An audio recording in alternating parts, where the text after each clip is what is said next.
Good morning. Let me begin by thanking Secretary Duncan. All of us are grateful for your commitment to higher standards, for setting the expectation that every child can learn, and for being committed to shrinking the achievement gap. We in Tennessee, I know along with a lot of other states, appreciate the working relationship we have with you and the Department of Education. You know, as a Republican governor, I might not always agree with this administration on some policy issues or maybe even the role of federal government. But when there are things that we can work together on, then we should. And this is one of those issues that we can work together on. In Tennessee, we have raised our standards. We've linked teacher evaluation to student performance, and we are holding ourselves accountable. We believe that we are most qualified to make our own decisions about how to continue our progress in making certain every child is career or college ready. I look forward to the federal government narrowing its role in education and allowing Tennessee the flexibility to abide by its own rigorous standards. Education decisions are best made at the state and local level. Ladies and gentlemen, please join me in welcoming the President of the United States.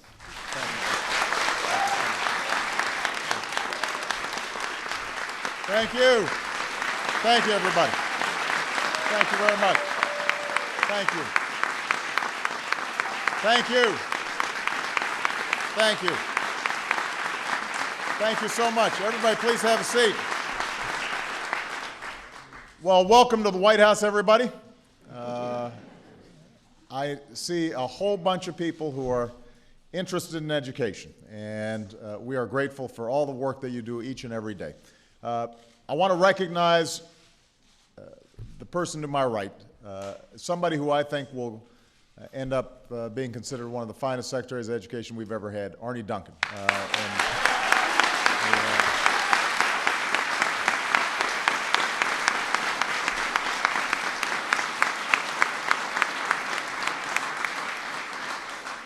In addition to his passion, probably the finest basketball player ever in the cabinet. I also want to thank Governor Bill Haslam of Tennessee for taking the time to be here today and the great work that he's doing in Tennessee. I'm especially appreciative because I found out that his daughter is getting married and he is doing the ceremony tomorrow, so we've got to get him back on time. But we really appreciate his presence. Thank you. And a good friend, somebody who I had the pleasure of serving with during the time that I was in the United States Senate. He's now the governor of Rhode Island, Lincoln Chafee. It's wonderful to see Lincoln. Thank you all for coming. And I do want to acknowledge two guys who've just worked tirelessly on behalf of education issues who happen to be in the front row here. From the House, outstanding Congressman George Miller.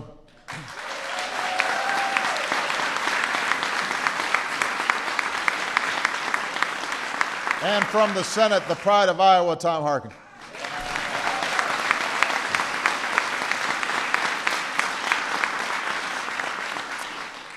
Now, it is an undeniable fact that countries who out-educate us today are going to outcompete us tomorrow. But today, students are sliding against their peers around the globe.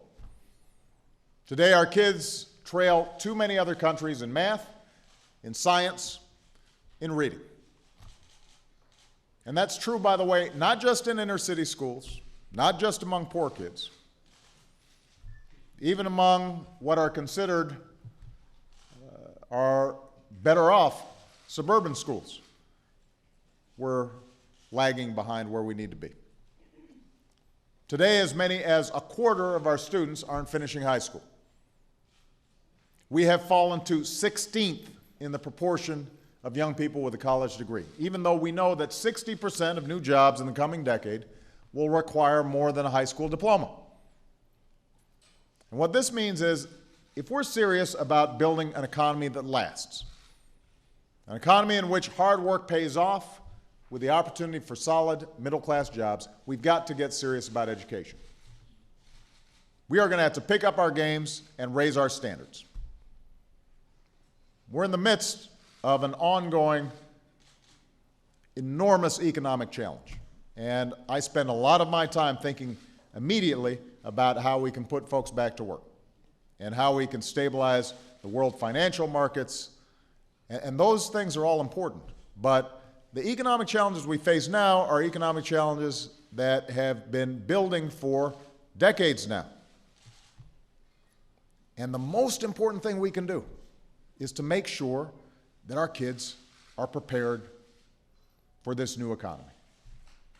That's the single most important thing we can do.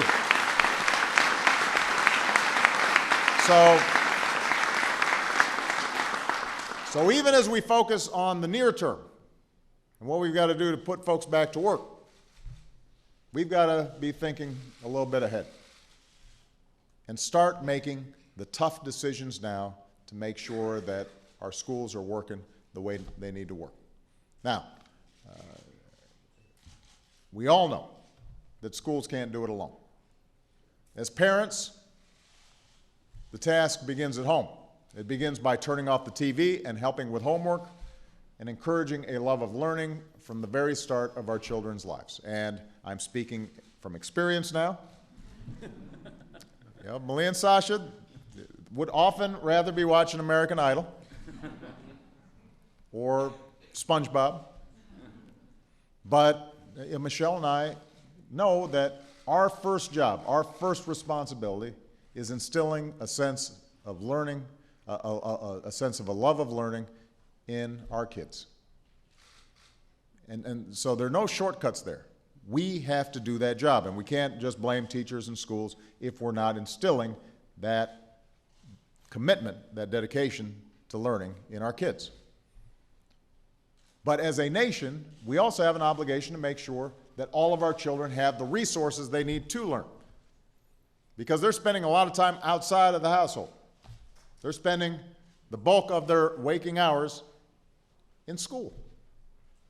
And that means that we've got to make sure we've got quality schools, good teachers, the latest textbooks, the right technology.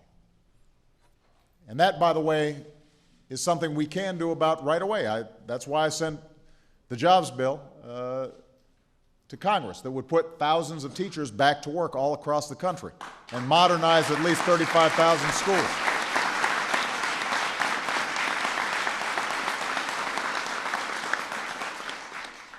Congress should pass that bill right now. We got too many schools that are under-resourced. Too many teachers who want to be in the classroom who aren't because of budget constraints, not because they can't do the job. So parents have a role, and schools need more resources. But money alone won't solve our education problems. I've said this before, I will repeat it. Money alone is not enough. We also need reform. We've got to make sure that every classroom is a place of high expectations and high performance. And that's been our vision since taking office. That's why instead of just pouring money into the system that's not working, we launched a competition called Race to the Top. And to all 50 states, to governors, to school districts, we said, show us the most innovative plans to improve teacher quality and student achievement. We'll show you the money.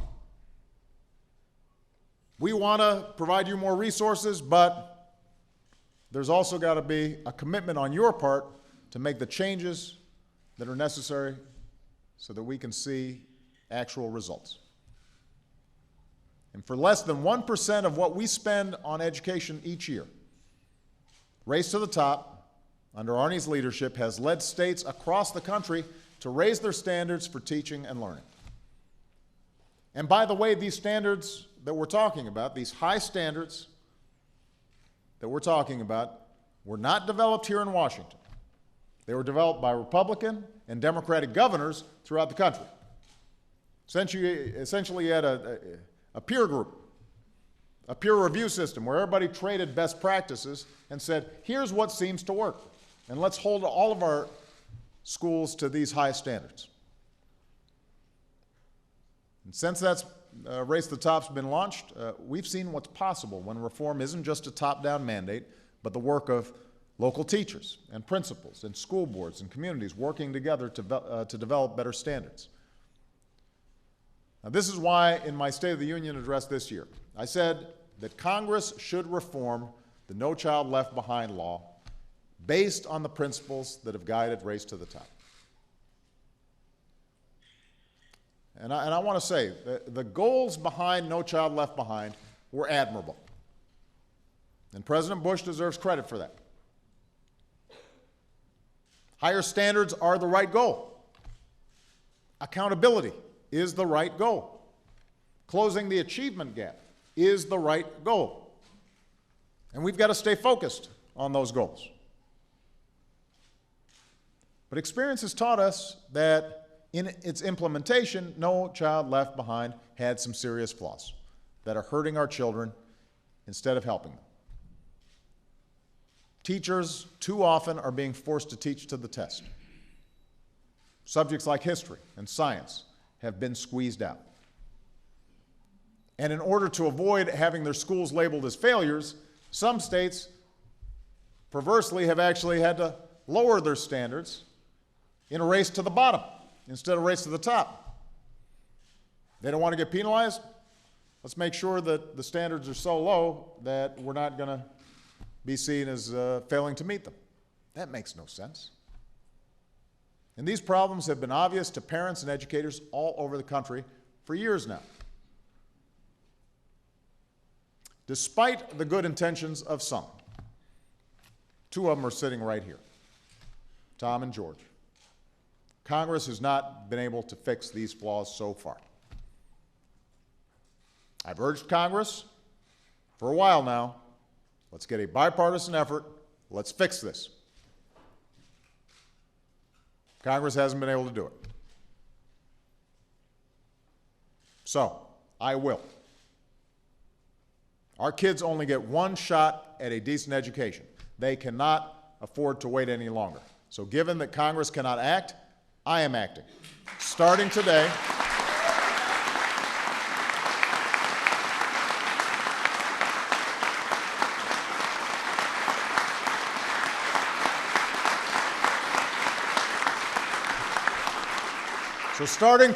we'll be giving states more flexibility to meet high standards. Keep in mind the change we're making is not lowering standards. We're saying we're going to give you more flexibility to meet high standards. We're going to let states, schools, and teachers come up with innovative ways to give our children the skills they need to compete for the jobs of the future. Because what works in Rhode Island may not be the same thing that works in Tennessee. But every student should have the same opportunity to learn and grow no matter what state they live in. Let me repeat, this does not mean that states will be able to lower their standards or escape accountability. In fact, the way we've structured this, if states want more flexibility, they're going to have to set higher standards, more honest standards that prove they're serious about meeting them. And already 44 states, led by some of the people on this stage, have set higher standards and proposed new ways to get there. Because that's what's critical. They know what's at stake here. Ricky Hall is a principal of a charter school in Worcester, Massachusetts. Where's Ricky? Oh, Ricky's not here. There he is, Ricky. I wasn't sure if he was behind me. Good, thank you.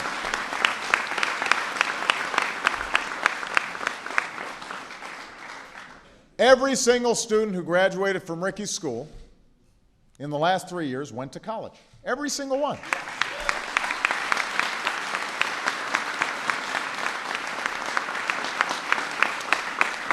His school ranks in the top quarter of all schools in Massachusetts. And as you know, Massachusetts schools rank very high among the 50 states. But because Ricky's school did not meet all the technical standards of No Child Left Behind, his school was labeled a failure last year. That's not right. That needs to change. What we're doing today will encourage the progress at schools like Ricky's. Is John Becker here? He is? All right, here's John. I didn't think you were John. John teaches at one of the highest performing middle schools in DC. And now, with these changes we're making, he's going to be able to focus on teaching his fourth graders math in a way that improves their performance instead of just teaching to a test.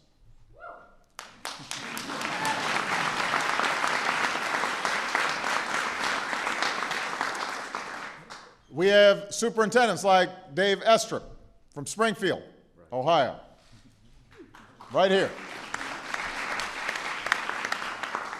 Dave will be able to focus on improving teaching and learning in his district instead of spending all his time on bureaucratic mandates from Washington that don't actually produce results.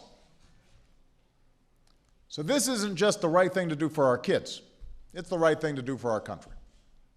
We can't afford to wait for an education system that is not doing everything it needs to do for our kids. We can't let another generation of young people fall behind because we didn't have the courage to recognize what doesn't work, admit it, and replace it with something that does. We've got to act now. We've got to act now and harness all the good ideas coming out of our states, out of our schools. We can't be tied up with ideology. We can't be worrying about partisanship. We just have to make sure that we figure out what works and we hold ourselves to those high standards.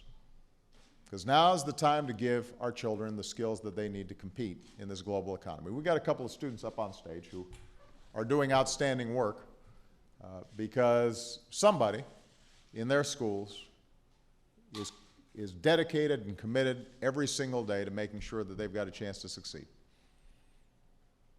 But I don't want them to be the exception. I want them to be the rule. Now's the time to make our education system the best in the world, the envy of the world. It used to be, it is going to be again, thanks to the people in this room. God bless you. God bless the United States of America. Thank you.